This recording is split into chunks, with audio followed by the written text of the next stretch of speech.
నమస్తే, మీరు చూస్తున్నది టీసాట్. నేను శ్వేత. ఆరోగ్య మిత్ర కార్యక్రమానికి స్వాగతం. ఈ రోజు టాపిక్ వచ్చేసి కండరాలు మరియు ఎముకలకు వచ్చే క్యాన్సర్లకు సంబంధించి మనం ఈ రోజు తెలుసుకోబోతున్నాం. నాతో ఉన్నారు డాక్టర్ కిషోర్ రెడ్డి గారు. అయితే ఇందులో అడ్వాన్స్డ్గా ట్రీట్మెంట్స్ ఏం వచ్చాయి, అసలు కారణాలు ఏంటి డాక్టర్ వివరిస్తారు. డాక్టర్ కిషోర్ గారు ఉన్నారు ఎమోర్ హాస్పిటల్, కుకట్పల్లి వై జంక్షన్ నుంచి సీనియర్ ఆర్థో ఆంకాలజిస్ట్. మీరు డాక్టర్తో మాట్లాడాలి అంటే స్క్రీన్ మీద స్క్రోల్ అవుతున్న నెంబర్స్కి కాల్ చేసి డాక్టర్ గారితో మాట్లాడొచ్చు. హలో అండి, వెల్కమ్ టు టీసాట్. ఈ మధ్య కాలంలో క్యాన్సర్లు బాగా ఎక్కువైపోతున్నాయి. ఇప్పుడు మనం చర్చించబోయే ఈ ఎముకలకి అలాగే కండరాలకు వచ్చే క్యాన్సర్ ఎలాంటి కారణాల వల్ల వస్తుందంటారు? రైట్. సో మనకి ఎముకల్లో కండరాలకు వచ్చే క్యాన్సర్ రెండు రకాలుగా we can divide into two. ఒకటి స్వతహాగా ఈ క్యాన్సర్లు ఎముకల్లో లేదా కండరాల్లో వచ్చే క్యాన్సర్ని ప్రైమరీ ట్యూమర్స్ అంటాం. రెండోది సెకండరీ ట్యూమర్స్. సెకండరీ ట్యూమర్స్ అంటే వేరే అవయవాల్లో వచ్చే క్యాన్సర్లు ఈ ఎముకకి లేదా కండరాకి పాకితే దాన్ని సెకండరీ క్యాన్సర్స్ అంటాం. ఇందాక మీరు చెప్పినట్టుగా ఈ మధ్యకాలంలో చాలా మనకి క్యాన్సర్స్ అనేవి పెరుగుతూ ఉన్నాయి. సో పెరిగినప్పుడు స్టేజ్ 4లో, స్టేజ్ 3, స్టేజ్ 4లో ఉన్నప్పుడు వేరే అవయవాలు, ఇన్ దిస్ కేస్ బోన్కి పాకే ఛాన్సెస్ చాలా ఎక్కువ ఉంటాయి. అందుకనేసి ఈ మధ్యకాలంలో మనకి ఈ లేటెస్ట్ ట్రీట్మెంట్ల వల్ల ఈవెన్ క్యాన్సర్ పేషెంట్స్ కూడా లాంగివిటీ అంటే చాలా రోజులు బతకడం జరుగుతుంది. దాంతో మనం ఈ సెకండరీ బోన్ క్యాన్సర్స్ అనేవి చాలా ఎక్కువగా కనిపిస్తూ ఉన్నాయి. Coming on to the primary cancers. Primary cancers అంటే ఇప్పుడు ఫర్ ఎగ్జాంపుల్ మన చిన్నపిల్లలలో మనకి ఆస్టియోసార్కోమా, ఈవింగ్ సార్కోమా అనే క్యాన్సర్లు కనిపిస్తూ ఉంటాయి. లేదంటే ఎల్డర్ ఏజ్ గ్రూప్లో మనకి కాండోసార్కోమా, లేదంటే మల్టిపుల్ మైలోమా, లేకపోతే మెటాస్టేసిస్ కనిపిస్తూ ఉంటాయి. సో ఈ క్యాన్సర్లుకి మన బ్రెస్ట్ క్యాన్సర్ లాగా, లేకపోతే మనకి ఈ స్టమక్ క్యాన్సర్ లాగా, లేదా లంగ్ క్యాన్సర్ లాగా ఒక కారణం వల్ల అనేది there is no direct relation అండి. ఇట్ ఈజ్ స్పొరాడిక్ మ్యూటేషన్స్ వల్ల, ఆ ఏరియాలో ఉన్న సెల్స్ మ్యూటేషన్స్ వల్ల మనకి ఈ క్యాన్సర్స్ వస్తూ ఉంటాయి. సో అంటే ఈ క్వశ్చన్ జనరల్గా ఎందుకు అడుగుతుంటారు అంటే, చాలామంది పేషెంట్స్ వచ్చినప్పుడు అడుగుతుంటారు ఎందుకు వచ్చింది లేకపోతే అని. For that actually we don't have a proper reason అన్నట్టు. ఎస్, ఇప్పుడు మనకి జపాన్లో because of atomic bomb radiation వల్ల కొంతమందికి ఈ బోన్ క్యాన్సర్స్ వచ్చిన సందర్భాలు ఉన్నాయి. బట్ ఇన్ ఇండియా మనకు అలాంటి ప్రాబ్లం లేదు కాబట్టి ఇండియాలో మాత్రం స్పెసిఫిక్గా ఈ రేడియేషన్ వల్ల వచ్చే క్యాన్సర్స్ ఓన్లీ కొంతమంది పేషెంట్స్ ఇంతకుముందు రేడియేషన్ తీసుకుంటే దాంట్లో క్యాన్సర్లు వచ్చిన ఇన్స్టెన్సెస్ కొన్ని చాలా మైనర్గా కనిపిస్తూ ఉంటాయి. అంటే కొంతమందికి ఆర్థరైటిస్తో బాగా ఇబ్బంది పడుతుంటారు. ఈ మధ్య ఆ కేసెస్ కూడా మనం చాలా ఎక్కువగా చూస్తున్నాం. అదేమైనా లింకప్ అయి ఉందా అని కొంతమందిలో ఒక డౌట్ ఉంటుంది కదా, అదేమైనా రీజన్ ఉంటుందంటారా? నో, ఆర్థరైటిస్కి ఈ క్యాన్సర్కి అసలు సంబంధం లేదు మా. Absolutely there is no link. So ఏదో ప్రతి పెయిన్, జాయింట్లో వచ్చిన పెయిన్ లేదా బోన్లో వచ్చిన పెయిన్, ప్రతి పెయిన్ క్యాన్సర్ కాదు. సో అంత వరి అవ్వాల్సిన పని లేదు. కాకపోతే కామన్గా ఏంటంటే ఈ అన్ఎక్స్ప్లెయిన్డ్గా ఎవరికన్నా స్వెల్లింగ్ రావటము, అంటే బోన్ దగ్గర పెయిన్ రావటము, లేకపోతే స్వెల్లింగ్ రావటము, లేదా చిన్న దెబ్బలకి ఫ్రాక్చర్లు అవ్వటము, ఇలాంటిది ఏమన్నా ఉంటే probably a concern specialist, in this case a orthopaedic surgeon దగ్గరకు, ఇన్ కేస్ అక్కడ ఏమైనా సస్పిషన్ ఉంటే దెన్ ఆర్థోపెడిక్ ఆంకాలజిస్ట్ దగ్గరకు వెళ్తే ఇది ప్రాపర్గా ఐడెంటిఫై అయ్యి ఎర్లీగా ట్రీట్మెంట్ స్టార్ట్ చేయవచ్చు. అంటే ఎవరికి ఈ కణతులు ఏర్పడే అవకాశం ఉందంటారు? ఏజ్ చూసుకున్నట్టయితే ఏజ్ ఫ్యాక్టర్, ఎలాంటి ఏజ్ పీపుల్ని మీరు ట్రీట్ చేస్తున్నారు? రైట్. సో దీంట్లో నేను ఇందాక చెప్పినట్టుగా ప్రైమరీ అండ్ సెకండరీ క్యాన్సర్స్ ఉంటాయి. సెకండరీ క్యాన్సర్స్ అనేవి వేరే అవయవాల నుంచి వేరే మన బోన్కి పాకేది జనరల్గా ఎల్డర్లీ ఏజ్ గ్రూప్ అంటే అబోవ్ 50 ఏజ్ గ్రూప్లో కనిపిస్తూ ఉంటాయి. కాకపోతే ఈ మన ప్రైమరీ క్యాన్సర్స్కి 2 పీక్స్ ఉంటాయి. ఒకటి below 20 and above 50. So 50 and above and below 20. So కొన్ని cancers like Ewing sarcoma and osteosarcoma, neuroblastoma ఇలాంటివేమో మనకి బిలో 20 కనిపిస్తూ ఉంటాయి. అండ్ అబోవ్ 50, అబోవ్ 60 వచ్చే వాళ్ళకి కాండోసార్కోమాలో, మల్టిపుల్ మైలోమా అండ్ మెటాస్టేసిస్ అనేది కనిపిస్తూ ఉంటాయి. పిల్లల్లో వచ్చే ఆస్టియోసార్కోమా అని చెప్పి ఇందాక మీరు చెప్పారు కదా, అంటే ఏ వయసు వాళ్ళలో వస్తుంది, ఎలాంటి లక్షణాలతో అది బయటపడుతోంది? So below these generally are seen in the teenage. ఈ టీనేజ్లో గ్రోత్ స్పర్ట్లో ఎక్కువ కనిపిస్తూ ఉంటాయి మనకి ఆస్టియోసార్కోమాస్. అలాగే ఈవింగ్ సార్కోమా అని ఇందాక చెప్పాను, అది బిలో 10 years కనిపిస్తూ ఉంటుంది. సో ఈ అండ్ కామనెస్ట్గా మనకి హిస్టరీ ఎలా ఉంటుందంటే ఎక్కడో చిన్న టేబుల్ తగిలిందనో, టేబుల్ తగిలిన తర్వాత అక్కడ పెయిన్ రావటము, అక్కడ స్వెల్లింగ్ రావటము, అట్లాంటిది ఏదైనా హిస్టరీ ఇస్తూ ఉంటారు. లేదంటే ఓ బాల్ తగిలిందనో, బాల్ తగిలిన తర్వాత స్వెల్లింగ్ స్టార్ట్ అయింది, దానికి అది కొన్నాళ్ళ వరకు అలానే స్వెల్లింగ్ అయినా కానీ అక్కడ స్వెల్లింగ్ తగ్గలేదు, పెయిన్ కంటిన్యూ అవుతుంది అని అప్పుడు ఆర్థోపెడిక్ సర్జన్ దగ్గర పోవటము, దాని తర్వాత ఎక్స్రేలు తీసుకోవడం, అది కామన్గా హిస్టరీ కనిపిస్తూ ఉంటుంది. ఇలాంటిది ఏమన్నా ఉంటే దయచేసి మీరు ఎవరు మసాజ్ చేయించుకోవడం అలాంటివి చేయకుండా ఒక కన్సర్న్ స్పెషలిస్ట్ని కలిసి కరెక్ట్ మంచి ఎక్స్రే తీసుకొని, అండ్ ఎక్స్రేలో వాళ్ళకి ఏమన్నా ఇబ్బంది అనిపిస్తే ఎంఆర్ఐ స్కానింగ్ పంపిస్తారు. అలాంటిది ఏమైనా చేయించుకుంటే డయాగ్నోసిస్ తొందరగా అవుతే మనం ట్రీట్మెంట్ తొందరగా స్టార్ట్ చేసుకోవచ్చు. మీరు ఇందాక చెప్పినట్టుగా మసాజ్ చేస్తూ ఉంటారు. నిజంగానే ఎక్కడైనా దెబ్బ తగిలింది అనగానే వాళ్ళు ఆయిల్ మసాజ్ చేయడం, లేదంటే కొన్ని బామ్స్ పెట్టి పెయిన్ రిలీఫ్ కోసం చేస్తుంటారు. అలాంటి మసాజ్ చెయ్యాలా, లేదు అంటే ఈ హాట్ ప్యాక్, ఐస్ ప్యాక్ పెట్టడం బెటర్ అంటారా? రైట్. సో మసాజ్ అనేది 2 టైప్స్లో ఐ కెన్ డివైడ్ బ్రాడ్లీ. ఒకటేమో సూపర్ఫిషియల్గా మన ఇంట్లో ఏంటంటే చిన్న బాంబ్ పెట్టడం అనేది అండ్ రాయటం అనేది, దట్స్ కామన్. చిన్న దెబ్బలు తగిలినప్పుడు అందరం చేసుకుంటూ ఉంటాం. బట్ నేను చెప్పేది, కాషన్ చేసేది, ఇది కొంతమంది ప్రొఫెషనల్ మసాజెస్ దగ్గరికి వెళ్ళి మసాజ్ చేపిస్తూ ఉంటారు. దాంతో ప్రాబ్లం ఏంటంటే ఈ ఇన్ కేస్ అక్కడ క్యాన్సర్ ఉంటే క్యాన్సర్ సెల్స్ అనేది సర్క్యులేషన్లో పోయి స్ప్రెడ్ అయ్యే ఛాన్స్ ఉంటుంది. So that is what we should avoid. Coming to your other part of the question, దెబ్బ తగిలినప్పుడు యూజువల్గా ఏంటి, వార్మ్ ప్యాక్స్ పెట్టాలా, కోల్డ్ ప్యాక్స్ పెట్టాలా? General whole and sole rule ఏంటంటే ఫస్ట్ 48 hours ఏమో కోల్డ్ ప్యాక్స్ పెట్టుకోవడము, దాని తర్వాత వార్మ్ ప్యాక్స్ పెట్టుకుంటే బెటర్ అండి. మనం ఇప్పుడు బోన్ క్యాన్సర్ అలాగే మజిల్ క్యాన్సర్ 2 క్యాన్సర్స్ మాట్లాడుతున్నాం కదా. ఫస్ట్ మనం బోన్ కి సంబంధించి మాట్లాడినట్టయితే అందులో ఎలాంటి రకాలను మీరు గమనిస్తున్నారు? So bone cancers on a whole దాదాపు 20 types ఉంటాయి. And again soft tissue cancers, కండరాలు లేదా దాని బోన్కి చుట్టుపక్కల ఉన్న నరాలు, కండరాలు, బ్లడ్ వెజల్స్, ఈ స్కిన్ కింద ఉండే ఫ్యాట్, వీటన్నిటిలో వచ్చే క్యాన్సర్స్ని సాఫ్ట్ టిష్యూ క్యాన్సర్స్ అంటాం. So bone and soft tissue cancers are 2 different entities. So bone క్యాన్సర్స్కి ఇందాక నేను చెప్పినట్టుగా ఈవింగ్ సార్కోమా, ఆస్టియోసార్కోమాస్ పిల్లలలో అండ్ ఎల్డర్లీ ఏజ్ గ్రూప్లో your chondrosarcomas, then multiple myeloma and metastasis are common in the elderly age group. మధ్యలో age గ్రూప్లో malignant GCTs, MFH అనే cancers మధ్యలో ఏజ్ గ్రూప్, అంటే ఫ్రమ్ 20 to say 50 వరకు వచ్చే అవకాశాలు ఉంటాయి. అంటే మీరు చెప్పిన ఇన్ని రకాలలో ఏ వయసు వాళ్ళలో త్వరగా బయటపడుతోంది, ఏ వయసు వాళ్ళలో కాస్త స్టేజ్ 3 దాకా ఉండి ఆ తర్వాత లక్షణాలతో మీ దగ్గరికి వస్తున్నారు? So in my experience elderly age గ్రూప్లో కొంచెం డిలే అవుతుంటుంది, అండ్ ఇన్ సాఫ్ట్ టిష్యూ క్యాన్సర్స్లో కొంచెం డిలే అవుతుంటుంది. Reasons are many. And younger age group, like ఈ మధ్య కాలంలో నేను ఆర్థోపెడిక్ ఆంకాలజీ దాదాపు 17-18 years నుంచి హైదరాబాద్లో ప్రాక్టీస్ చేస్తున్నాను.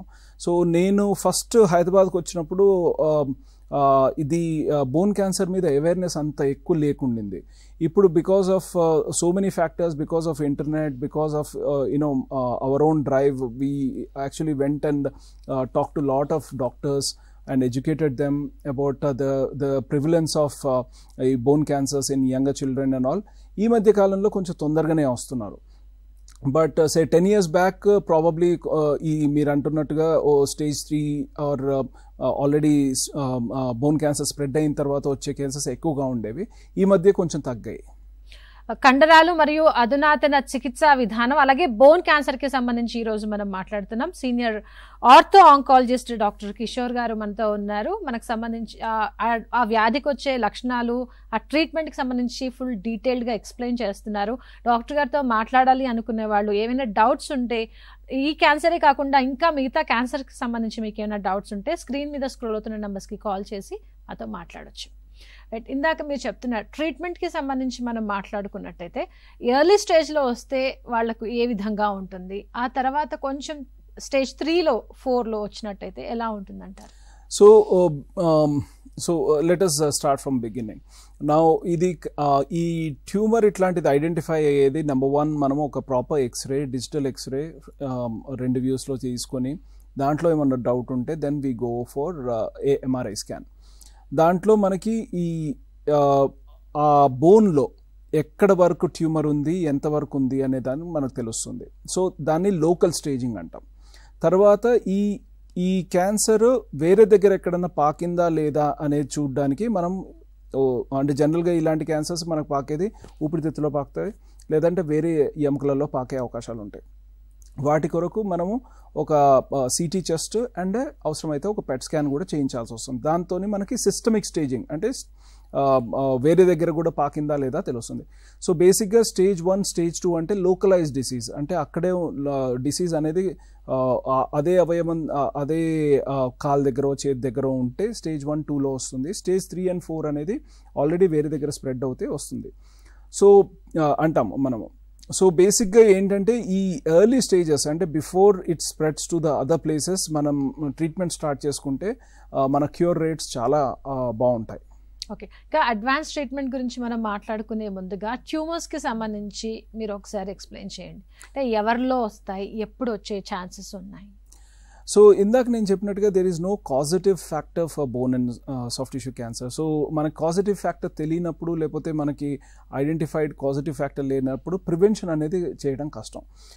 So one is prevention. కాకపోతే నా ఎర్లీ డయాగ్నోసిస్ ఇందాక చెప్పినట్టుగా తొందరగా మనం దాన్ని కనిపెట్టగలిగితే దానికి ట్రీట్మెంట్ అనేది మనం తొందర స్టార్ట్ చేసుకుంటే రిజల్ట్స్ అనేవి బాగుంటాయి. ఫర్ ఎగ్జాంపుల్ సపోజ్ ఆస్టియోసార్కోమా ఉందనుకోండి. ఆస్టియోసార్కోమా స్టేజ్ 1 స్టేజ్ 2లో మనకు ఐడెంటిఫై అయితే కరెక్ట్గా chemotherapy, correct surgery followed by chemotherapy again చేసుకుంటే దాదాపు 75% రిజల్ట్ ఉంటుంది. సో అండ్ అదే స్టేజ్ 3లో చేసుకుంటే అంటే ఆల్రెడీ మనకి లంగ్స్లో పాకి చేసుకుని ఉంటే this percentage drops to almost like 20-25%. And stage 4లో అయితే ఇట్స్ నెగ్లిజిబుల్, ఆల్మోస్ట్ లైక్ వేరే అవయాల్లో కూడా పాకితే the survival chances of the bone మన ఆస్టియోసార్కోమా అనేది ఉండదు. So earlier the diagnosis the better. So once ఈ టెస్ట్లు అయిపోయిన తర్వాత మా దగ్గరికి పేషెంట్ వచ్చినప్పుడు మనం అక్కడ నుంచి చిన్న ముక్క తీసి టెస్ట్ పంపుతాం. ఈ బయాప్సీ అనేది పెద్ద సర్జరీ కాదండి. ఇది జస్ట్ అక్కడ ఒక నీడిల్ పెట్టేసి అక్కడ నుంచి చిన్న ముక్క తీసి మనం టెస్ట్ పంపితే 3 to 4 డేస్లో మనకు రిపోర్ట్ వస్తుంది. ఆ రిపోర్ట్ వచ్చిన తర్వాత మనం దాన్ని బట్టి ట్రీట్మెంట్ స్టార్ట్ చేసుకోవడం అవుతుంది. సో ఇందాక నేను చెప్పినట్టుగా డిఫరెంట్ క్యాన్సర్స్కి డిఫరెంట్ ట్రీట్మెంట్ మొడాలిటీస్ ఉంటాయి. లైక్ ఈవింగ్ సార్కోమా అనుకోండి. ఈవింగ్ సార్కోమాలో ఫస్ట్ మనం కీమోథెరపీ స్టార్ట్ చేసుకొని అండ్ దాని తర్వాత సర్జరీ ప్లాన్ చేసుకొని అండ్ అవసరమైతే మనం రేడియేషన్ కూడా టాప్అప్ చేసుకొని దాని తర్వాత మళ్ళీ కీమోథెరపీ కంటిన్యూ చేసుకుంటాం. అదే కాండ్రోసార్కోమా అనే క్యాన్సర్కి ఓన్లీ సర్జరీ ఒకటే ఈజ్ వ్యాలిడ్, అంటే అదే పనిచేస్తుంది. మన కీమోథెరపీ కానీ లేకపోతే రేడియోథెరపీ కానీ పనిచేయదు. ఓన్లీ కొన్ని రకాలైన chondrosarcoma like there are 2-3 types of chondrosarcomas where chemotherapy can be tried out of desperation or out of no choice. సర్జరీతో పాటు కీమోథెరపీ కూడా కొన్నిసార్లు మనం ట్రై చేస్తాము. Dedifferentiated chondrosarcoma, very high grade కాండ్రోసార్కోమాస్లో. But otherwise whole in whole జనరల్గా కాండ్రోసార్కోమాస్లో surgery is the mainstay of treatment. అదే when we deal with multiple myeloma or myeloma, it's basically a bone marrow cancer కాబట్టి దానికి chemotherapy అనేది primary source of management ఉంటుంది. And కీమోథెరపీతో పాటు అవసరమైనప్పుడు surgery అనేది అండ్ రేడియేషన్ అనేది మనము టాప్అప్ చేస్తాం. ఓకే, అంటే ఇప్పుడు సర్జరీ అనేది మిగతా భాగాల్లో వచ్చినట్టయితే అంతవరకు తీసేయడం జరుగుతుంది.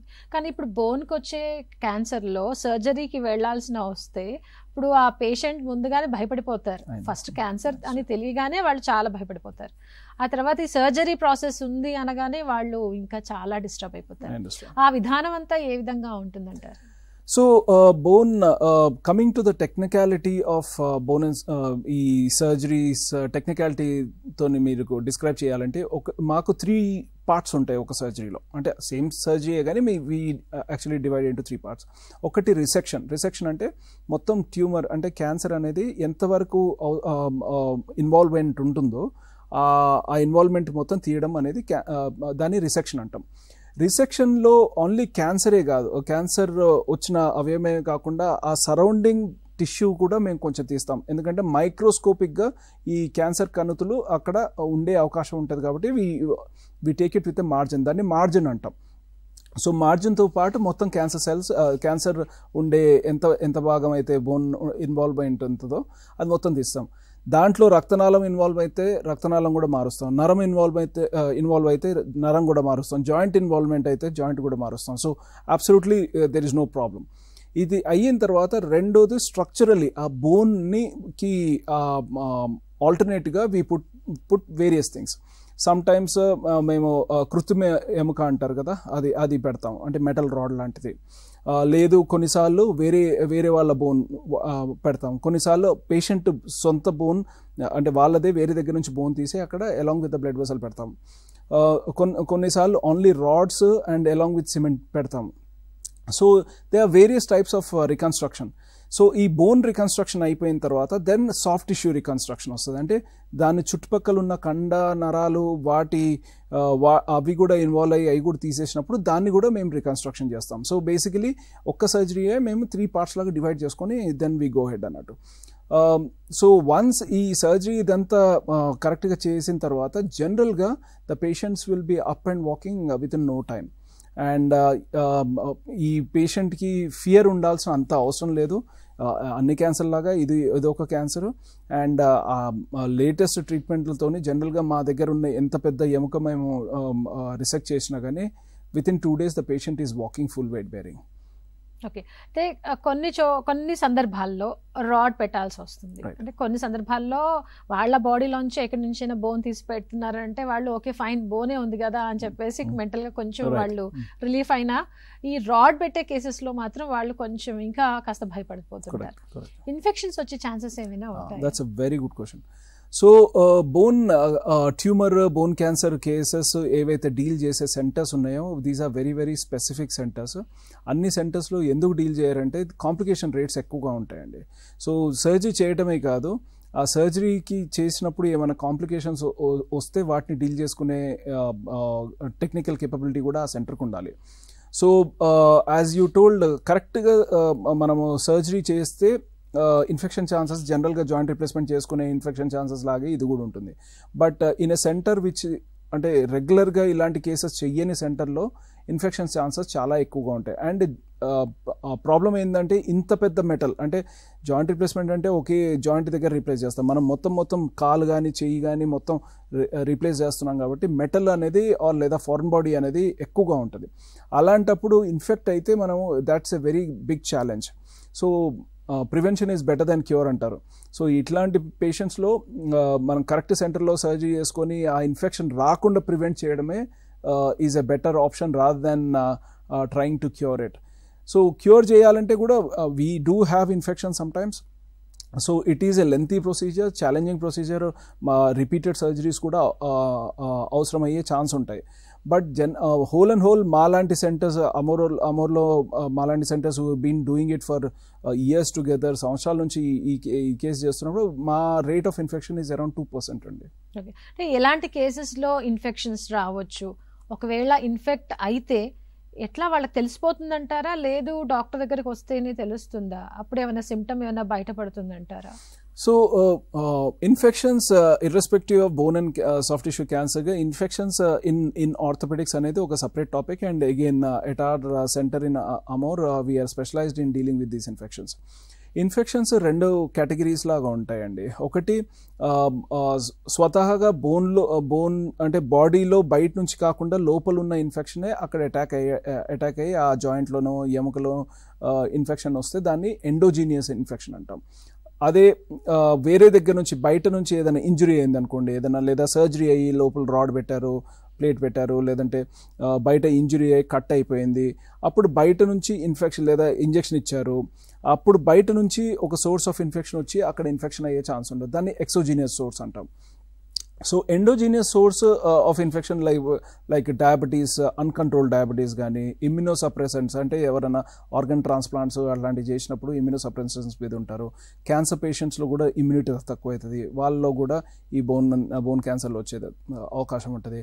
అలానే కొంతమందికి పెరిఫరల్ వాస్కులర్ డిసీజ్ అంటే బ్లడ్ సప్లై లిమ్స్లో తక్కువ ఉంటుంది, అలాంటి పేషెంట్లకు కూడా ఈ because of less blood supply immunity తక్కువైనప్పుడు ఈ ఇన్ఫెక్షన్స్ వచ్చే ఛాన్స్ ఉంటుంది. అలాగే పేషెంట్స్ విత్ హెచ్ఐవి ఇలాంటి ఇమ్యూనో కాంప్రమైజ్డ్ పేషెంట్స్ ఉంటారు, వాళ్ళల్లో కూడా ఈ ఇన్ఫెక్షన్స్ వచ్చే ఛాన్స్ ఉంటుంది. సో ఎండోజీనియస్ ఇన్ఫెక్షన్స్ వచ్చినప్పుడు అండ్ ఎక్సోజీనియస్ ఇన్ఫెక్షన్ ఉన్నప్పుడు ట్రీట్మెంట్ కొంచెం డిఫరెంట్గా ఉంటుంది. సో మనం first identifying the infection source is very important. ఆ ఇన్ఫెక్షన్ సోర్స్ మనం ఐడెంటిఫై చేసుకుని దాన్ని బట్టి ట్రీట్మెంట్ చేసుకుంటే అగైన్ వీళ్ళకి కూడా కంప్లీట్ క్యూర్ ఉంటుంది. ఓకే, అంటే మళ్ళీ దాన్ని సర్జరీ చేయాల్సి వస్తుందంటారా? ఏ విధంగా ట్రీట్మెంట్ ఇస్తారు? Yeah, so this is again a golden millionaire question అండి. సో బేసిక్గా ఇప్పుడు ఇన్ఫెక్షన్ ఇన్ ఎ బోన్ వచ్చినప్పుడు, ఇప్పుడు మనకి బోన్ అనే కాదు వేరే దగ్గర ఎక్కడ ఇన్ఫెక్షన్ ఉన్నా, జనరల్గా ఒక దగ్గర బాయిల్ ఉందనుకోండి, మనం ఏం చేస్తాం, ట్యాబ్లెట్ వేసుకుంటాం, లేదంటే ఏదైనా యాంటీబయాటిక్ ట్యాబ్లెటో లేకపోతే ఇంజెక్షనో తీసుకుంటాం. అది మన పేగుల ద్వారా మనకు బ్లడ్లోకి వెళ్ళి ఆ ఏరియాకి వెళ్ళి మనకి దాన్ని ఇన్ఫెక్షన్ని క్యూర్ చేస్తుంది. బట్ ఇన్ బోన్లో ప్రాబ్లం ఏంటంటే బోన్లో బ్లడ్ సప్లై చాలా తక్కువ ఉంటుంది, అరుదుగా ఉంటుంది. ఇట్స్ నాట్ లైక్ బయట కండలాగా బ్లీడింగ్ ఎక్కువ ఉండడం అట్లాంటిది ఉంటుంది. వెరీ లిటిల్ బ్లడ్ సప్లై ఉంటుంది బోన్లో. సో అలాంటప్పుడు ఒకసారి బోన్ ఇన్ఫెక్షన్ అయితే మనం ఎంత యాంటీబయాటిక్ ఇచ్చినా కానీ అక్కడ లోకల్ ఏరియాకి వెళ్ళేసి అక్కడ పనిచేయడం అనేది it takes time and it will be less. ఇప్పుడు మనం I'm just telling you arbitrary thing, ఒక 1 గ్రామ్ వేసుకున్నాం ట్యాబ్లెట్ వేసుకుంటే ప్రాబబ్లీ అక్కడ ఆ ఏరియాకి రీచ్ అయ్యేది ప్రాబబ్లీ 1 గ్రామే, లేకపోతే 100 గ్రామ్స్ వేసుకుంటే మనం 1 గ్రామే. So rest of the things may not reach the area where we need it to be. So ఈ ఛాలెంజ్ వల్లే జనరల్గా బోన్ ఇన్ఫెక్షన్స్ లేదా జాయింట్ ఇన్ఫెక్షన్స్ ఉన్నప్పుడు మనము ఆపరేట్ చేయాల్సిన పరిస్థితి చాలా ఎక్కువ. అంటే వేరే దగ్గర ఇన్ఫెక్షన్ లాగా ట్యాబ్లెట్స్ లేకపోతే ఇంజెక్షన్స్ తీసుకుంటే క్యూర్ అయ్యే ఛాన్సెస్ తక్కువ. కానీ ఒక్కసారి అంటే మిత్ ఏంటంటే ఒక్కసారి బోన్ ఇన్ఫెక్షన్స్ వస్తే పోదు అనే మిత్, లేదంటే బోన్ ఇన్ఫెక్షన్స్ వస్తే కాలు కానీ చేయి కానీ తీసేయాల్సి వస్తుంది అనేది ఒక అపోహన ఉంది. సో అలాంటిది ఏముండదు, కరెక్ట్గా మనం ఐడెంటిఫై చేసుకొని సర్జరీ చేసుకుంటే కంప్లీట్ క్యూర్ ఉంటుంది. అంటే బోన్ ఇన్ఫెక్షన్ వస్తే ప్రతి ఒక్కరిలో తగ్గే ఛాన్సెస్ ఉంటుందంటారా? అంటే మెడికల్ ఇష్యూస్ ఏం లేకుండా ఉంటాయి? కరెక్ట్. సో దానికి మనము కాజిటివ్ ఫ్యాక్టర్ ఉంటుంది. ఇప్పుడు సపోజ్ నేను ఇందాక చెప్పినట్టు ఏదైనా సర్జరీ అయింది అనుకోండి, అంటే సర్జరీ అయిపోయి అక్కడ రాడో ప్లేటో ఏదో పెట్టిన తర్వాత అక్కడ ఇన్ఫెక్ట్ అయింది అనుకోండి, మనం ఆ రాడ్ ప్లేటు లేదన్నా ఎనీ ఫారెన్ బాడీ తీయకపోతే అది ఇన్ఫెక్షన్ సెటిల్ అవ్వదు. That's a dictum. ఎందుకంటే లాజికల్గా ఏంటంటే ఇందాక నేను చెప్పినట్టుగా మనకి బ్లడ్ సప్లై మనం ఎంత యాంటీబయాటిక్ ఇచ్చినా కానీ ఆ ఏరియాకి వెళ్ళి అక్కడ యాంటీబయాటిక్ పనిచేయాలి. But with a rod or plate or any foreign body అక్కడ బ్లడ్ సప్లై ఉండదు. సో బ్లడ్ సప్లై లేనప్పుడు అక్కడ ఇన్ఫెక్షన్ లేదా బ్యాక్టీరియా అనేది అక్కడ it will be a safe haven for the bacteria. So ఆ source of the nidus of infection మనం తీస్తే కానీ క్యూర్ రేట్ ఉంటుంది. డయాబెటీస్ ఉన్న పేషెంట్స్కి ఒకవేళ ఇలాంటి బోన్ క్యాన్సర్ కానీ మజిల్కి సంబంధించిన క్యాన్సర్ కానీ వస్తే వాళ్ళ ట్రీట్మెంట్ ఏ విధంగా ఉంటుందంటారు? అంటే వాళ్ళు ఆల్రెడీ డయాబెటీస్తో వాళ్ళు చాలా మెడిసిన్ తీసుకుంటూ ఉంటారు, కొంచెం భయంగా ఉంటారు. దీని ట్రీట్మెంట్ అంతా కూడా కొంచెం కష్టంగా ఉంటుంది కదా, అంత త్వరగా క్యూర్ అవుతుందా diabetes patient? I mean we take either with diabetes or other comorbidities. ఇప్పుడు జనరల్గా నేను ఇందాక చెప్పినట్టుగా అబౌవ్ 60 ఉన్న వాళ్ళకి జనరల్గా డయాబెటీస్ లేదా హైపర్టెన్షన్ లేదంటే హార్ట్ ప్రాబ్లమ్స్, లంగ్ ప్రాబ్లమ్స్ లేదంటే బ్రెయిన్ ప్రాబ్లమ్స్ అనేది కామన్గా ఉంటుంటాయి. సో అలాంటి వాళ్ళకు కూడా బోన్ క్యాన్సర్స్ వస్తే దెన్ మనం ఇక్కడ problem is not, the challenge is not for the surgery, the challenge is for the chemotherapy if required. So chemotherapy వల్ల వాళ్ళ ఇమ్యూనిటీ డౌన్ అయినప్పుడు వాళ్ళకి ఏమన్నా వేరే ప్రాబ్లమ్స్ వచ్చే అవకాశం ఉంటాయి. సో వాటిని మనం మానిటర్ చేసుకుంటూ మనము ట్రీట్మెంట్ ఇస్తే నో ప్రాబ్లం. అందుకనే these cases are not like these are apex cases. Even క్యాన్సర్స్లో కూడా ఇది ఎపెక్స్ కేసెస్ కాబట్టి కొన్ని స్పెషలైజ్ సెంటర్స్లోనే ఇలాంటి వర్క్ అవుతుంది. So again selection of the centre is also very important. ఇప్పుడు బోన్ క్యాన్సర్ వచ్చిన పేషెంట్స్కి ఇంకా మిగతా హెల్త్ ఇష్యూస్ ఏమొచ్చే అవకాశం ఉందంటారు? సో బోన్ క్యాన్సర్స్ వచ్చినప్పుడు జనరల్గా మనకి any cancer for that matter and especially for bone cancer మన pain anyway is something which we need to take care. దాని తర్వాత కీమోథెరపీ వల్ల సైడ్ ఎఫెక్ట్స్ ఉండే ఛాన్సెస్ ఉంటాయి. Like febrile neutropenia, that is a commonest thing. అంటే బ్లడ్లో neutrophils counts తగ్గి తర్వాత వేరే దగ్గర బాడీలో ఇన్ఫెక్షన్ రావటము లేదంటే జ్వరం రావటము. దాని తర్వాత ఈ కీమోథెరపీ వల్ల ఈవెన్ గొనాడ్స్ మీద మగవాళ్ళు అయితే స్పర్మ్ కౌంట్ తగ్గడం, అలాగే మనకి పెరిఫరల్ అంటే చేతులు నల్లగా అయిపోవడము, తర్వాత వేళ్ళు నల్లగా అయిపోవడము, హెయిర్ లాస్ అవ్వటము, తర్వాత ఈ కాళ్ళు కానీ అలాంటి నల్లగా అవ్వటం, అక్కడ అండ్ కార్డియాక్ టాక్సిసిటీ అంటే హార్ట్ పైన కొంచెం ఎఫెక్ట్ రావడం, ఇవి కామన్. అందుకనే ఈ సెంటర్ యాజ్ మళ్ళీ నేను చెప్పేది ఏంటంటే ఇవన్నీ ఉంటాయి కాబట్టి స్పెషలైజ్ సెంటర్స్లో వీటన్నిటి మానిటర్ చేసుకొని ఎంత డోస్ ఇవ్వాలో అంతే డోస్ ఇస్తాం. ఎక్కువ ఇస్తే ప్రాబ్లము, తక్కువ ఇస్తే కూడా ప్రాబ్లం. తక్కువ ఇస్తే మనకి ఎఫికసీ ఉండదు, అంటే కంప్లీట్గా క్యాన్సర్ కణాలు చనిపోవు.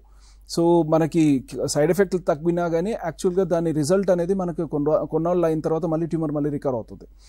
అదే ఎక్కువ ఇస్తే ఈ టాక్సిసిటీ అంటే కీమోథెరపీ వల్ల టాక్సిసిటీ అనేది వస్తుంది. సో ఇవన్నీ మానిటర్ చేసుకుంటూ ఇవ్వాల్సి వస్తుంది. అలాగే రేడియేషన్ ఇచ్చినప్పుడు మనకి ఈ స్కిన్ బ్రేక్ డౌన్ అవ్వటము, అక్కడ మళ్ళా అక్కడ ఇన్ఫెక్షన్ రావటము, అలాగే ఈ నార్మల్ బోన్కి వెళ్తే నార్మల్ బోన్ దగ్గర మళ్ళీ ఆఫ్టర్ 10 years అండ్ ఆల్ మళ్ళీ అక్కడ ఆ ఏరియాలో ఏమైనా వేరే క్యాన్సర్స్ వచ్చే అవకాశం ఉంటుంది. రేడియేషన్ ఇండ్యూస్ సార్కోమా అంటాం. అలాగే ఆ రక్తనాళాల్లో రక్త ప్రసరణ కొంచెం తగ్గడము బికాస్ ఆఫ్ ద రేడియేషన్, ఇవన్నీ అయ్యే అవకాశాలు ఉంటాయి. అందుకనే ఈ radiation latest technique or latest machines of radiation machines వల్ల ఈ సైడ్ ఎఫెక్ట్స్ ఆఫ్ సరౌండింగ్ ఏరియాకి రేడియేషన్ ఇవ్వకుండా టార్గెటెడ్ మనకి ఏదైతే ఏరియాకి అవసరమో అదే ఏరియాకి టార్గెట్ చేసుకొని రేడియేషన్ ఇస్తారు. సో ఇలాంటి మిషన్స్ అంటే లేటెస్ట్ మిషన్స్ ఉన్న దగ్గర రేడియేషన్ తీసుకోవడమే మంచిది. అయితే మిగతా క్యాన్సర్స్లో కీమోథెరపీ ఏ విధంగా ఇస్తారో ఈ బోన్ క్యాన్సర్కి, మజిల్కి వచ్చే క్యాన్సర్స్కి కూడా ఆ విధంగానే ఇస్తారా, లేదంటే అందులో వేరే విధానం ఉంటుందంటారా? సో విధానం అంటే ఒకటి కీమోథెరపీ జనరల్గా మనం ఐవీ ద్వారా అంటే నరాల ఇంజెక్షన్స్ ద్వారా లేదంటే టాబ్లెట్ ఫామ్ లాగా ఇస్తాము. Same thing goes with even the bone cancers also. But medicines అనేది it differs from every cancer. Ewing సార్కోమాకి ఇచ్చే cancer chemotherapy medicines are different from osteosarcoma medicines, is different from say multiple myeloma medicines are different.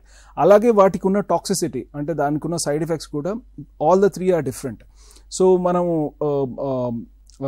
దాని ఈ toxicity ఇవన్నీ మనం మనసులో ఉంచుకొని దాన్ని బట్టి కరెక్ట్ ట్రీట్మెంట్ తీసుకోవాలి. కిషోర్ గారు, ఇందాక మనం అనుకుంటున్నాం బోన్ క్యాన్సర్కి సంబంధించి ఇన్ఫెక్షన్స్ అని చెప్పి. అయితే ఇన్ఫెక్షన్స్తో పాటుగా కొన్ని సందర్భాల్లో ఇవి సర్జరీస్ ఫెయిల్ అవుతూ ఉంటాయి కదా, అంటే మళ్ళీ రీప్లేస్ చేసే పరిస్థితి రావటం వస్తుంది. ఎందుకు అలా అవుతుందంటారు? ఎందుకు అలాంటి సిచ్యువేషన్? మళ్ళీ వాళ్ళకి ఎందుకు సర్జరీ చేయాలి? ఒకసారి సర్జరీయే చాలా కష్టం అనుకుంటే మళ్ళీ ఫెయిల్ అయ్యి వెళ్ళడం. రైట్. సో అగైన్ ఈ ఫెయిల్డ్ ఆర్థోపెడిక్ సర్జరీ అనేది again another focus of Amor hospitals. అంటే జనరల్ ఆర్థోపెడిక్ సర్జరీస్ ఏమన్నా చేయించుకున్న తర్వాత మళ్ళీ అది ఫెయిల్ అయ్యి మళ్ళీ రావటం అనేది. సో ఇఫ్ యు సీ మనకి ట్రామా అంటే commonest orthopaedic surgeries or trauma అంటే ఎముకలు ఇరుగుతాయి. సో దానికి మనం ఏమైనా రాడ్ స్క్రూలో అలాంటివి పెడతారు. పెట్టిన తర్వాత కూడా అది యునైట్ కాకుండా అది ఫెయిల్ కావడమో, లేదా అది ఇన్ఫెక్షన్ రావటమో, లేదంటే వేరే దగ్గర అక్కడే కాకుండా వేరే దగ్గర ఇరగడం, అలాంటిది అదే బోన్లో వేరే దగ్గర ఇరగడం, ఇలాంటివన్నీ పెరిప్రాస్థెటిక్ ఫ్రాక్చర్స్ అంటారు. ఇలాంటివన్నీ అవుతూ ఉన్నప్పుడు దాని ట్రామా వల్ల ఈ ఫెయిల్డ్ ఆర్థోపెడిక్ సర్జరీ కిందకు వస్తుంది. సో ఇవి టెక్నికల్లీ కొంచెం నాట్ రొటీన్ ఆర్థోపెడిక్ కాకుండా, అంటే రొటీన్గా మనం చేసే వర్క్ కాకుండా ఇవి కొంచెం డిఫరెంట్గా డీల్ చేయాలి. అగైన్ యాజ్ నేను ప్రతిసారి చెప్తున్నట్టు కాజిటివ్ ఫ్యాక్టర్ ఎందుకు ఇది వచ్చింది అనేది ఒకసారి చూడాలి. వెదర్ ఇన్హెరెంట్గా ద బోన్ క్వాలిటీ బాగాలేదా, లేకపోతే మనం వేసిన ఇంప్లాంట్ ప్రాబ్లమా, లేదంటే patient is not actually adhering to the instructions which are given. Like ఇప్పుడు సపోజ్ ఏదన్నా ప్లేట్ వేసామో కాళ్ళకు చేతులకు, ఎక్కడైనా ప్లేట్ వేసిన తర్వాత మనం నడవద్దనో లేకపోతే పని చేయొద్దనో చెప్తాం పేషెంట్లకి. బట్ పేషెంట్లు వినకుండా దానిపైన లోడ్ వేస్తారు. సో సర్జరీ బాగానే ఉంది, నొప్పి తగ్గింది కదా అని లోడ్ వేసి నడవడం అట్లాంటివి చేస్తుంటారు. అప్పుడే అంటే బోన్ కంప్లీట్గా అతకక ముందలే మనం లోడ్ వేసి నడుస్తే it is just time before the implant, అంటే మనం వేసే రాడ్ కానీ స్క్రూ కానీ ఫెయిల్యూర్ అనేది కంపల్సరీ అవుతుంది. It's just a matter of time. So it will be a race between implant failure and fracture union. So fracture union అనేది తొందరగా అవుతే ఇంప్లాంట్ ఫెయిల్ అవ్వదు. అదే ఇంప్లాంట్ మన ఫ్రాక్చర్ యూనియన్ కాకపోతే ఇంప్లాంట్ ఈరోజు కాకపోతే రేపు ఫెయిల్ అవుతుంది. సో ఈ కాజిటివ్ ఫ్యాక్టర్ అనేది మనము ఇది ఐడెంటిఫై చేస్తే దెన్ ట్రీట్మెంట్ చేయడం అవుతుంది. అదే ఇన్ కేస్ సపోజ్ బోన్ క్వాలిటీయే బాగాలేదనుకోండి, సో మనము ఈ మధ్య లేటెస్ట్గా వచ్చిన కొన్ని రకమైన ప్లేట్స్ అవి ఏంటి అంటే అది ఆస్టియోపోరోటిక్ బోన్, అంటే బాగా బోన్ వీక్నెస్ ఉన్నప్పుడు అలాంటి ప్లేట్స్ యూజ్ చేయవచ్చు. That can happen in the spine or in the limbs. వీటికి స్పెసిఫిక్గా కొన్ని ఇంప్లాంట్స్ వచ్చాయి. సో ఇంప్లాంట్స్, అలాంటి ఇంప్లాంట్స్ పెట్టుకొని మనం సర్జరీ చేయాల్సి వస్తుంది. అదే కొన్నిసార్లు మనం ఆల్రెడీ ఒక దగ్గర బోన్ ఫ్రాక్చర్ అవుతుంది, అది హీల్ అయిపోయినా కాకపోయినా కానీ దాని పైనో కిందనో మళ్ళీ ఫ్రాక్చర్ అవుతుంది. సో అలాంటప్పుడు again what is the reason for that fracture?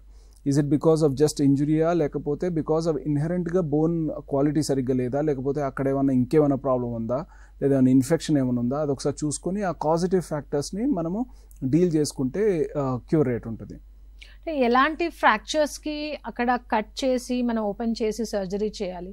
కొన్ని సందర్భాల్లో ఇప్పుడు మనం చూస్తున్నాం రోబోటిక్ సర్జరీస్ కూడా చేస్తున్నారు. రోబోటిక్ సర్జరీ ఎలాంటి సందర్భాల్లో వాడుతున్నారు? సక్సెస్ రేట్ ఏ విధంగా ఉంది? So in my view, robotic surgeries are very much value in a place where the traditional hands cannot or instruments cannot reach. So like in the pelvis region లో ఏంటంటే ట్రెడిషనల్గా hand అనేది reach అవ్వదు and anatomy అనేది అంత క్లియర్గా మనకు తెలియదు. అలాంటప్పుడు robo is of very much importance. But where in my view, that's purely my view. But nowadays ఏంటంటే లేటెస్ట్ టెక్నాలజీ వల్ల మనకి hip joint replacement, knee joint replacement కూడా మనకు రోబో యూజ్ చేస్తూ ఉన్నాము. సో వాటి వల్ల మనకి there is a indication, but in selected cases it will be of use. Robo మనకి ఇండియాకి ఈ మధ్య వచ్చినా కానీ ఈ ఫారెన్లో ఎంతో ముందల నుంచి ఉంది. బట్ అక్కడ it is not that by default ప్రతి జాయింట్ రిప్లేస్మెంట్ ఏమీ మనం రోబోతో చేయరు. అక్కడ కొన్ని ఇండికేషన్స్లో robot is of very much of use. Caller ఉన్నారండి మీతో మాట్లాడడానికి, విజయవాడ నుంచి నారాయణ గారు.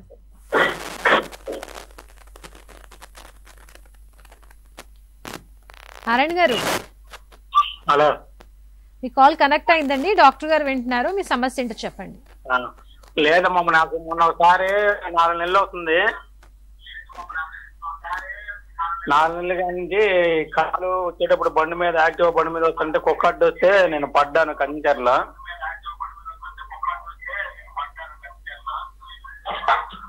పడ్డ కాడి నుంచి చాలా హాస్పిటల్కి వెళ్ళానండి, తగ్గట్లేదు. ఎక్స్రా తీసినా ఏం తీసినా తగ్గలేదు. ఏమి లేదంటున్నారు కానీ నరం అరిగిపోయింది అంటున్నారు. దానివల్ల వాపు తగ్గిపోయి బాగా మోకాల కింద కుడికాయ మోకాలు వాసిపోయి బాగా ఇది వస్తుందండి, నొప్పి వస్తుంది. నడితే నొప్పి వస్తుంది, మామూలుగా ఉంటే ఏముంటలేదు. నారాయణ గారు, అక్కడ లోకల్ డాక్టర్ గారు అక్కడ ఎక్స్రేస్ అవి తీసుంటారు కదండి, వాటిలో ఏమన్నా చెప్పారా? ఎయిమ్స్ హాస్పిటల్ కూడా వెళ్ళాం సార్. వెళ్తే మంగళగిరిలో ఎయిమ్స్ హాస్పిటల్ ఉంది కదా, అవును. వెళ్తే ఆయన నరాలు అరిగిపోయినాయి, కండరాలు అని టాబ్లెట్ రాశారు. అంటే ఒక్కసారి మీరు, నేను ప్రాబబ్లీ రేపు కదా, టుమారో నేను విజయవాడకు వస్తానండి. నేను ఎవ్రీ మంత్ సెకండ్ సాటర్డే నేను విజయవాడ అవుట్ రీచ్ క్లినిక్ ఉంటుంది, అక్కడికి వచ్చి ఒకసారి కనిపించండి. ఎందుకంటే ఈ హిస్టరీతోనే నేను డయాగ్నోసిస్ అనేది చెప్పడం కొంచెం కష్టం. సో ఒకసారి నేను చూస్తే నేను మీకు చెప్పగలుగుతానండి. ఏంటంటే నేను విజయవాడకి రేపు వస్తున్నాను అవుట్ రీచ్ క్లినిక్ కి. అక్కడ ఒకసారి మీరు వచ్చి కన్సల్ట్ చేయండి, నేను ఒకసారి చూసి మీకు చెప్తానండి ఏంటో ప్రాబ్లం. విజయవాడ ఎక్కడ సార్?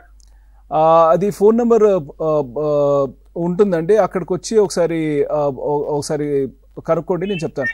ఒకసారి ఒక ఫోన్ నెంబర్ రాసుకోండి, 90 చెప్పండి సార్. 320 320 9032027279. రైట్, కింద స్క్రోలింగ్ కూడా ఇస్తాం నారాయణ గారు, ఒకసారి మీరు చెక్ చేసుకోండి. ఆయన చెప్తున్నారు అంటే నరాలు అరిగిపోయాయి అని. అలాంటి కేసు ఏమైనా ఉంటుందంటారా? అసలు అలాంటి ఇష్యూ పేషెంట్స్ లో గమనించవచ్చా? ఇంజరీ అయిపోయిన తర్వాత నరాలు అరిగిపోవడం అనేది it might be a super impose thing, but not అంటే ఇంజరీ వల్ల కాకపోవచ్చు అండి అది. లేదా పేషెంట్స్ విత్ స్మోకింగ్ అయినప్పుడు కూడా నరాలు అంటే రక్తనాళాలు తిన్నయి ఇలాంటి పెయిన్స్ వచ్చే అవకాశం ఉంటుంది. లేదా ఇంజురీ వల్ల వీన్స్లో బ్లడ్ క్లాట్ అయినప్పుడు కూడా ఇలాంటి పేషెంట్ ఇలాంటి కంప్లైంట్స్ చెప్పే అవకాశం ఉంటుంది. ఇది ఒకసారి పేషెంట్ చూస్తే కానీ మనకు ఒక ఐడియా వస్తుంది. అంటే ఇలాంటి కేసెస్ వస్తూ ఉంటాయంటారా? ఇలాంటి కేసెస్ ఇంకా చాలానే ఉంటాయి, వాళ్లకు ఏదైనా దెబ్బ తగిలితే గానీ ఇలాంటివి బయటపడతాయి అని అంటారా? సో ఇప్పుడు ఇందాక నేను చెప్పినట్టుగా పెరిఫరల్ వాస్కులర్ డిసీజ్ అని ఉంటుంది. సో దాంట్లో ఏంటి, especially with smokers and tobacco యూజర్స్కి ఇది కామన్గా కనిపిస్తుంటుంది. అంటే over a period of time ఏమవుతుందంటే రక్తనాళాలు థిన్ అయిపోయి రక్తం సరిగ్గా ప్రసరణ అవ్వదు. లేదా డయాబెటీస్ పేషెంట్స్ ఉంటారు, వాళ్ళకి ఆల్రెడీ నరాల వీక్నెస్ అనేది ఉంటుంది. సో ఈ నరాల వీక్నెస్ ఉన్నప్పుడు ఈ ఇంజరీ అయినప్పుడు ఇంకా ట్రిగర్ అవుతుంది, అది ట్రిగర్ అయిపోయి patients do complain of these kind of problems. Right. Bone cancer గురించి ఇందాక మనం మాట్లాడుకుంటున్నాం. వాళ్ళకి ఇచ్చే రేడియేషన్ వల్ల ఎలాంటి సైడ్ ఎఫెక్ట్స్ ఉంటాయంటారు? రేడియేషన్ వల్ల I mean we can actually divide into different structures. ఒకటి స్కిన్ పైన అంటే స్కిన్ బ్రేక్ డౌన్ అవ్వటము, లేకపోతే స్కిన్ అల్సర్స్ రావటము, లేదంటే కంప్లీట్గా డీప్గా ఇన్ఫెక్షన్ రావటము, ఇట్లాంటివి అయ్యే ఛాన్సెస్ ఉంటాయి. ఆ స్కిన్ మొత్తం నల్లగా అవ్వటము, ఇలాంటివి అయ్యే ఛాన్స్ ఉంటాయి. కమింగ్ టు లోపల కండకు కూడా రేడియేషన్ ఎక్కువ పోతేగిన ఆ కండ మొత్తం నార్మల్గా ఎలాస్టిసిటీ కండలాగా ఉండదు. It becomes more tougher and actually it becomes more rigid. So then coming on to రక్తనాళాలు కానీ నరాలు కానీ, వాటికి రేడియేషన్ తగిలినప్పుడు more than what is actually needed or more than what is actually prescribed, అలాంటి ఇవి తగిలినప్పుడు కూడా వాటిలో బ్లడ్ ఫ్లో తక్కువ కావడము, నరాల డ్యామేజ్ అవ్వడము అవుతూ ఉంటాయి. Coming on to the bone per se radiation ఒక లిమిట్ కంటే ఎక్కువ రేడియేషన్ అవుతే then it leads to fractures. So normal bone కూడా మనకి రేడియేషన్ అయినప్పుడు ఫ్రాక్చర్స్ బికాస్ బోన్ వీక్ అయ్యి డెడ్ అయ్యే ఛాన్స్ ఉంటుంది. అప్పుడు బోన్ ఫ్రాక్చర్స్ వచ్చే అవకాశాలు ఉంటాయి, బోన్లో ఇన్ఫెక్షన్స్ వచ్చే అవకాశాలు ఉంటాయి. So these and very rarely, అంటే చాలా అరుదుగా 10 years తర్వాత రేడియేషన్ ఇండ్యూస్డ్ సార్కోమాస్, అంటే బోన్ రేడియేషన్ వల్ల కూడా క్యాన్సర్స్ ఉద్భవం అయ్యి అక్కడ కనిపించే అవకాశాలు ఉంటాయి. But that's very late complication. అంటే క్యాన్సర్ అని తెలియగానే ప్రతి ఒక్కరు భయపడిపోతూ ఉంటారు కదా, అసలు వాళ్ళ కౌన్సిలింగ్ అనేది ఎంతవరకు అవసరం? It's very very important. So cancer అనేది ఒక పర్సన్కి వచ్చే వ్యాధే కానీ అది కంప్లీట్గా తన చుట్టుపక్కల ఉన్న ఫ్యామిలీకి మొత్తాన్ని ఎఫెక్ట్ చేస్తుంది. It's not only because of the ఫైనాన్షియల్గా ఎలా స్ట్రెయిన్ అవుతారు, అలాగే సోషల్గా, తర్వాత మానసికంగా ఇవన్నీ స్ట్రెయిన్ అవుతారు. సో వీటన్నిటికీ ఫస్ట్ అండ్ ఫార్మోస్ట్ జనరల్గా క్యాన్సర్ వచ్చినప్పుడు పేషెంట్ ఏంటంటే ఒక విడ్రాల్ ఫేజ్లో ఉంటారు. నాకు క్యాన్సర్ వచ్చేది ఏంటి, లేకపోతే మా కుర్రోడికి క్యాన్సర్ వచ్చేది, వాడు ఉండేది ఎంత 15 ఏళ్ళే, వాడికి క్యాన్సర్ వచ్చేది అని, అంటే యాక్సెప్టెన్స్ ఆఫ్ ద ట్రూత్ అనేది అవ్వడానికి టైం పడుతుంది. సో అది ఎంత తొందరగా అక్కడ నుంచి గెట్ ఆన్ అవుతే ట్రీట్మెంట్ అంత తొందర స్టార్ట్ చేయించుకుంటారు, లేదంటే అది ఆ ట్రీట్మెంట్ అంత డిలే అయ్యే అవకాశం ఉంటుంది. సో ఈ డినయల్ ఫేజ్ అంటాం, ఈ డినయల్ ఫేజ్ నుంచి ఎంత తొందరగా యాక్సెప్టెన్స్ ఫేజ్కి వస్తారో అంత తొందరగా ట్రీట్మెంట్ అనేది స్టార్ట్ చేసుకో అవకాశం ఉంటుంది. దానికి మీరు ఇందాక అడిగిన క్వశ్చన్కి కౌన్సిలింగ్ అంత important. Counselling, one thing is that when patients when they come to A centre, వాళ్ళతో పాటు ఇంకో 4 పేషెంట్లని చూసి వాళ్ళతోని when they converse, అప్పుడు they start actually understanding that దీనికి క్యూర్ ఉంటుంది, దీనికి ఈ ప్రాసెస్ ఉంటుంది, ట్రైనింగ్ లేకపోతే ట్రీట్మెంట్కి ఇలా చేసుకుంటే బాగుంటుంది అని చెప్పేసి దే స్టార్ట్ గెట్ కండిషనర్డ్. దాని తర్వాత అలాగే ఈ సైకలాజికల్ కౌన్సిలింగ్ కానీ లేకపోతే ఈ professional counsellors also come in to big play అన్నట్టు. సో వాళ్ళు ఎలా దాన్ని అడాప్ట్ చేసుకొని వాళ్ళు ఎంత తొందరగా they get back in to their feet అనేది దీస్ పీపుల్ హెల్ప్ యాక్చువల్లీ.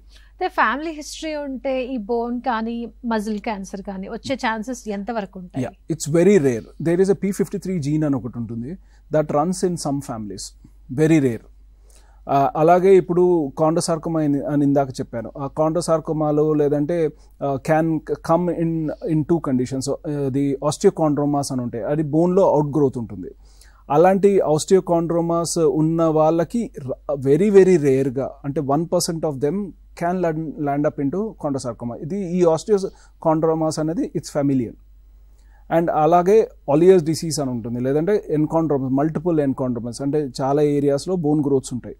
అలాంటి పేషెంట్స్లో కూడా కాండోసార్కోమా లాగా మారే అవకాశం ఉంటుంది. అలాగే పేజెట్స్ డిసీజ్ అని ఉంటుంది. Paget's disease also can give rise to osteosarcomas. But these are ఇప్పుడు హోల్ పర్సంటేజ్ తీసుకుంటే these are like less than 1% what we are talking about. So yes, sporadic గా మనకు వచ్చే క్యాన్సర్స్ కొన్ని ఫ్యామిలీస్లో కొన్ని క్యాన్సర్స్ అనేవి they are more commonly seen. దాంట్లో బోన్ క్యాన్సర్స్ కూడా as they do have genetic predisposition, but the percentage is very very low. అయితే బోన్కి వచ్చే జనరల్ ఇష్యూస్ మనం మాట్లాడుకునే ముందుగా ఈ bone cancer are muscle cancer వాళ్ళ లైఫ్ స్టైల్ని ఏ విధంగా డిజైన్ చేసుకోవాలి అసలు? యా, ఇందాక నేను చెప్పినట్టుగా acceptance is the first thing.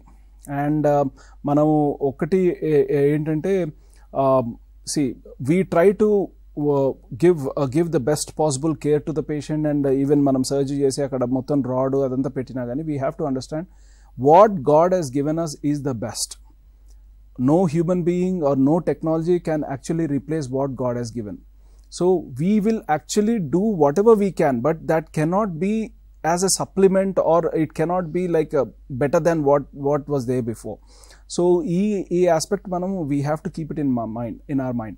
So దాన్ని బట్టి కొన్ని ఇప్పుడు సపోజ్ హై కాంటాక్ట్ స్పోర్ట్స్ ఉంటాయి, లైక్ ఫుట్బాల్ లేకపోతే సమ్ బాక్సింగ్, కిక్ బాక్సింగ్, ఇలాంటి కాంటాక్ట్ స్పోర్ట్స్ అనేవి we tell the patients to avoid. But normal walking, jogging, gymming or going to small events and participating in small even one of my patient actually, she runs a marathon.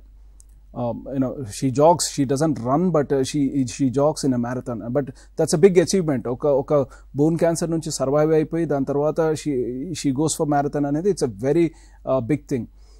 So ఇలాంటివి చిన్న చిన్న modifications అనేవి చేసుకోవాలి. లేకపోతే కాళ్ళకి ఏదన్నా అయిందనుకోండి, కింద కూర్చోవడం, కూర్చోవడం, పద్మాసనం వేసుకొని కూర్చోవడం అనేది అవాయిడ్ చేయాలి. ఎందుకంటే ఇంప్లాంట్ లైఫ్ అనేది దాన్ని బట్టి ఉంటుంది. జనరల్గా మనం వేసే ఇంప్లాంట్ ఏదైతే ఇండిజినస్ జాయింట్స్ మనం వేస్తే అరౌండ్ 10 years లైఫ్ స్పాన్ ఉంటుంది. అదే రొటేటింగ్ ప్లాట్ఫామ్ ఫారెన్ జాయింట్స్ వేస్తే it is generally around 15 years life span ఉంటుంది. సో మనం ఈ లైఫ్ స్పాన్ ఆఫ్ దిస్ ఇంప్లాంట్ని మనం అంతవరకు ఉంచాలి అంటే మనం కొన్ని జాగ్రత్తలు తీసుకుంటే ఉంచుతాం. దాని తర్వాత ఇలాంటి పేషెంట్స్కి ఎక్కడైనా వేరే అవయవాల్లో ఏదైనా ఇన్ఫెక్షన్స్ వస్తే they need to take a antibiotic as early as possible for a period of 3 days or so. Just antibiotic pill ఏదైనా వేసుకోవాలి. ఎందుకంటే ఈ పెద్ద ఇంప్లాంట్స్ ఉన్నప్పుడు ఈ ఎక్కడైనా వేరే దగ్గర లైక్ డెంటల్ కానీ లేకపోతే బాయిల్ కానీ స్కిన్లో ఎక్కడైనా ఇన్ఫెక్షన్స్, అట్లాంటి పెద్ద ఇన్ఫెక్షన్స్ ఏమైనా వస్తే అవి మళ్ళీ బ్లడ్ ద్వారా వెళ్ళేసి ఈ ఏరియాలో కాళ్ళల్లో కానీ ఇంప్లాంట్ దగ్గర ఇన్ఫెక్షన్ వచ్చే అవకాశం ఉంటుంది. దాన్ని అవాయిడ్ చేయడానికి we have to take an antibiotic. And we also need to understand that as I've told, these implants have a lifespan. ఆ లైఫ్ స్పాన్ తర్వాత అవసరమైతే రివిజన్ సర్జరీ చేసుకోవాల్సి వస్తుంది. అయితే ఇన్ జనరల్గా చెప్తూ ఉంటారు కదా, మన బోన్ లైఫ్ అనేది కరెక్ట్గా ఉండాలంటే కాల్షియం ఎక్కువగా తీసుకోవాలని చెప్పేసి చెప్తూ ఉంటారు. చిన్నప్పటి నుంచి పిల్లలకు కూడా కాల్షియం ఫుడ్ ఎక్కువ ఇస్తూ ఉంటాం. ఈ ఎఫెక్టెడ్ పీపుల్, క్యాన్సర్ ఎఫెక్టెడ్ పీపుల్కి ఫుడ్ విషయంలో వాళ్ళు ఎలాంటి జాగ్రత్తలు పాటించాలి, ఎలాంటి ఫుడ్ మీరు సజెస్ట్ చేస్తారు? So cancer or any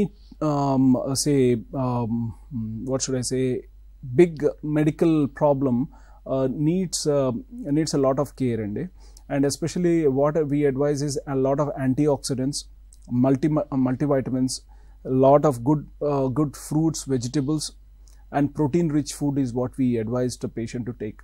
ఎందుకంటే ఈ క్యాటబాలిజం స్టేట్లో ఉంటారు patients because of the treatment అనుకోండి, లేకపోతే సర్జరీ అనుకోండి, లేకపోతే క్యాన్సర్ పర్సే క్యాటబాలిజం స్టేజ్లో ఉంటారు.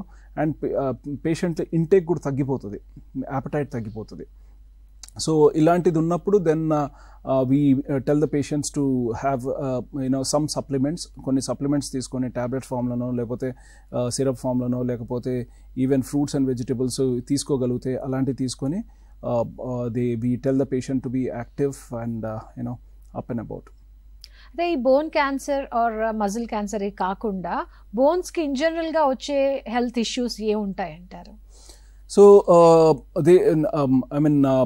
if you see ఇండియన్ పాపులేషన్లో ద వైటమిన్ డి డెఫిషియన్సీ అనేది చాలా కామన్గా కనిపిస్తుంటుంది. ఎందుకంటే నవ్ డేస్ ఒకప్పుడు మనం చిన్న ఉన్నప్పుడు we use to go and play in the sun, evening కాగానే we use to go and play in the sun అంటే evening. But and summer vacation అయితే బయటే ఉండేవాళ్ళం, అసలు ఇంట్లోకి వచ్చేవాళ్ళం కూడా కాదు. But if you see the present generation including my own children, they are all the time on the TV, so or playing a game or doing something on the net. అంటే basically ఏంటంటే బయటికి వెళ్ళి active life style అనేది తగ్గిపోయిందండి. దానివల్ల vitamin D synthesis కూడా తగ్గింది. So vitamin D synthesis తగ్గినప్పుడు ఖచ్చితంగా కాల్షియం ఎక్కడైతే యూజ్ అవుతుందో వైటమిన్ డి కూడా కావాలి. సో కాల్షియం ఒక్కటి if you take it, it doesn't get absorbed into the body except if we don't give vitamin D along with it. So any time అంటే tablet తీసుకున్నప్పుడు కూడా make sure that కాల్షియంతో పాటు vitamin D ఉన్న ట్యాబ్లెటే వేసుకుంటే it will be more effective. So coming to అంటే అందుకనే ఈ యంగర్ ఏజ్ గ్రూప్లో especially with the software professionals and all మనం వైటమిన్ డి డెఫిషియన్సీ అనేది చాలా కామన్గా చూస్తున్నాం because of the lifestyle and because of the low exposure to sun. As it is brown skin people మనకి ఈ vitamin D synthesis తక్కువ ఉంటుంది. Now secondary the older age group అంటే above say 50 or 60 వాళ్ళకి osteoporosis వచ్చే అవకాశం ఉంటుంది. Osteoporosis అంటే బోన్లో వీక్నెస్.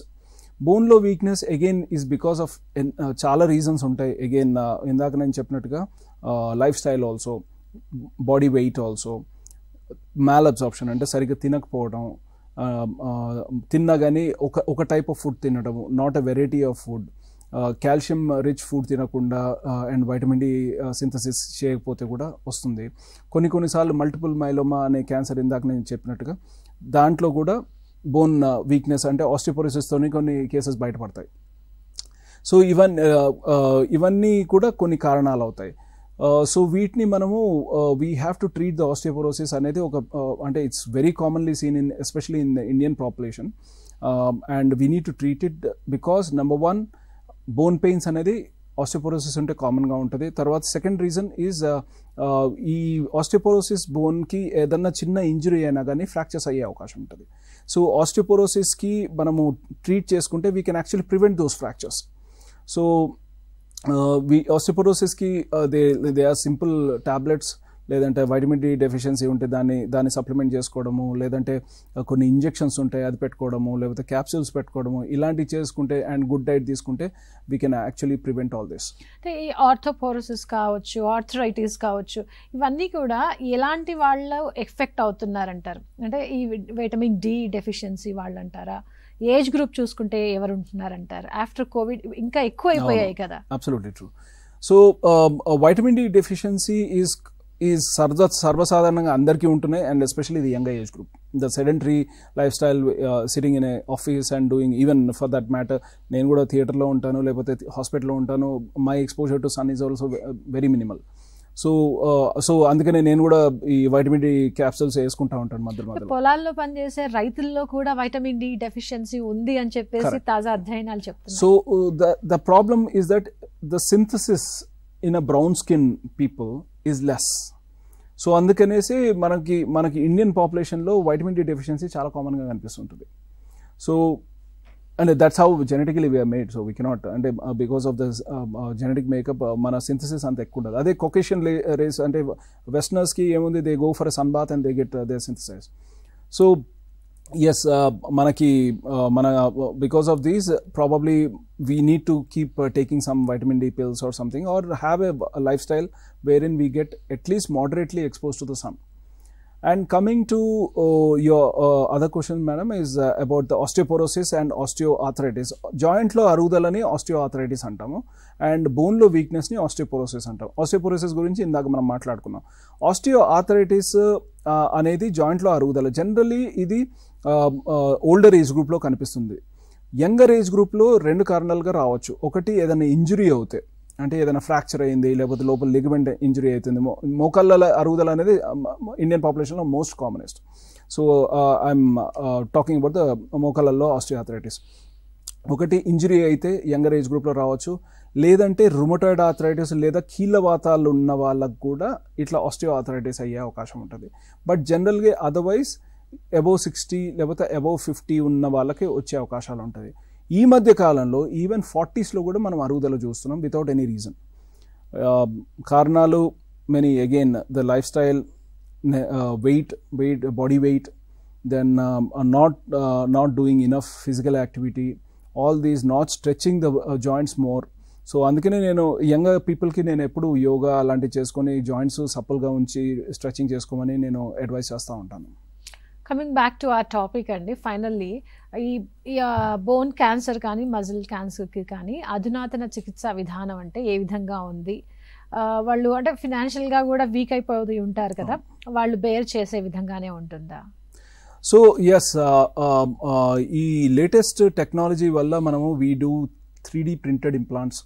ఈ మధ్య వచ్చినది ఏంటంటే మనం పేషెంట్ బోన్ మనం సిటీ స్కాన్ లేదా ఎంఆర్ఐ స్కాన్ తీసి మనం we send it to the lab, they actually create a 3D printed implant and send it back to us and we implant that. So that would be the best possible scenario or best possible implant for the particular patient. Yes, it does come with a cost, but we have some NGOs and some philanthropists who actually help the patient to ante koncham varaku manaki help chese avakashalu untayi. Coming on to the other parts of the surgery, నేను at Amor we use a tumor fluorescence microscope ఒకటి చూస్తాము. So tumour cells ఎక్కడి వరకు ఆగిపోతున్నాయి and normal tissue ఎక్కడ దాకుంది అని చూసి ఆ resection మొత్తం కరెక్ట్గా ట్యూమర్ మొత్తం తీయడానికి అవకాశం చేస్తుంది. అలాగే మనం we have computer navigation which is specific for bone cancers. So ఈ కంప్యూటర్ వల్ల నావిగేషన్ వల్ల మనం కరెక్ట్గా ప్రిసైజ్గా ఎంతవరకు కట్ చేయాలి అంతవరకే కట్ చేసి ఎక్స్ట్రా కట్ చేయకుండా గుడ్ ఫంక్షన్ని మనం పేషెంట్కి ఇచ్చే అవకాశాలు ఉంటాయి. ఓకే, అంటే ఇది రాగానే భయపడిపోకుండా ఒక కరెక్ట్ డాక్టర్ దగ్గరికి వెళ్తే ట్రీట్మెంట్ కూడా ఈజీగానే ఉంటుంది. థ్యాంక్స్ ఫర్ జాయినింగ్ అండి. Absolutely pleasure ma'am. ఇది ఇవాల్టి ఆరోగ్య మిత్ర కార్యక్రమం. చూస్తూనే ఉండండి TSAT.